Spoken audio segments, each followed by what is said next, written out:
It's hard to say really, but the only thing I can say is that with no production in the top 3 or 4, you're always going to be under pressure, and you don't want that to be your default position. We were somewhat lucky the other day with some skill from Ferreira and Shepherd and Faf to get out of it, but you can't keep putting yourself in there and expect that to be the case. So rather than how we could have got out of it, it's how we got in it, which will be the occupation of thoughts for almost 24 hours.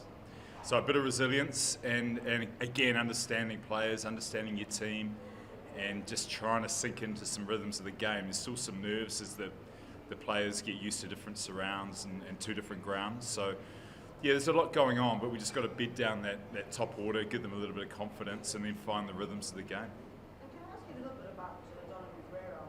Sure. Today, but what's your impressions of him, and why did he attract that big bid and I guess pay off? Well, it did pay off in the first game, and that was a nice return. He is a lot of power, he's a lot of skill. He's actually down as a possible keeper as well, which we've seen in the warm-up games, and he's very good at that. He can bowl off spin, so very versatile, but he's a dynamic player, and when you have dynamic players sort of through the middle of the order or throughout the order, whenever they come off, you go close to winning. So that's why he went for such a price, and I think that's why he justified it the other night. Yeah. So what do you think of T20 pitches which aren't exactly batter-friendly, which put something to the bowler? Is that what the crowd comes to see? Or? No, that's on us. That looks a good wicket. It might have had a little bit of nibble in it, but we could have done a lot better there. It's on us that the game fell short, and also start of a tournament as well. So you want to see a little bit of life. If it's dead all the way through, it's going to be hard to, especially with the heat here, hard to maintain a good surface. So yeah, it's on us that one. We could have done better for the crowd today. I think South Africans have had a lot of great scheme of things, kind of bad headlines in that league cricket. Yeah. There's a great hope that this tournament will turn that around. Do you think it has that?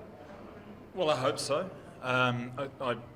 Cricket in any country that needs a bit of a boost is a concern for all players. So part of the investment into this, part of the calibre of player, I guess part of the calibre of coaches as well. There's a real interest from an investment from IPL franchises who are looking to have a professionalism across the globe, as well as a really high-end level of South African coaches. If not at the top, then certainly in the mix with the coaching group. So I've got a good feel about it.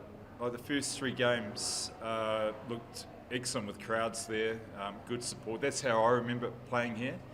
I guess our challenge from a local point of view is to play well enough to get a 4 Wanderers. Now that is special. So part of my story talking to these players is how we can do that. Performances like today don't help, but I hope that the competition is the vehicle to give it a bit more enthusiasm. So yeah, I've got high hopes, but it's up to the players and the coaches to do that. So, quick turnaround for you guys. Yeah. You would have probably liked the day in between to get used to what Cape Town offers.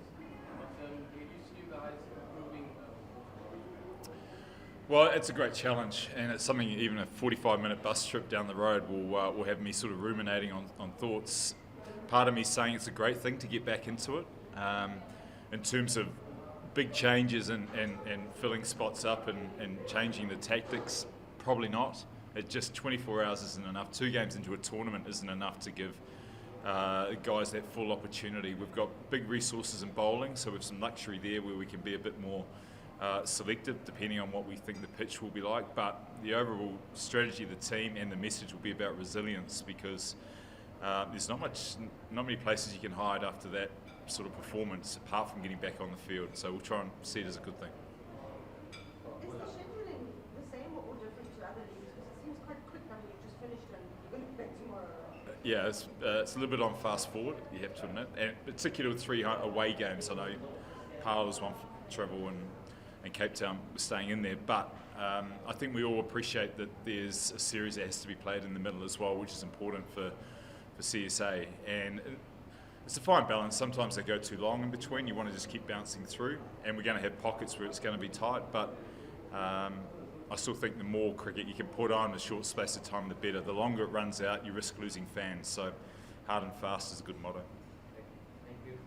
Thanks, guys. Thanks.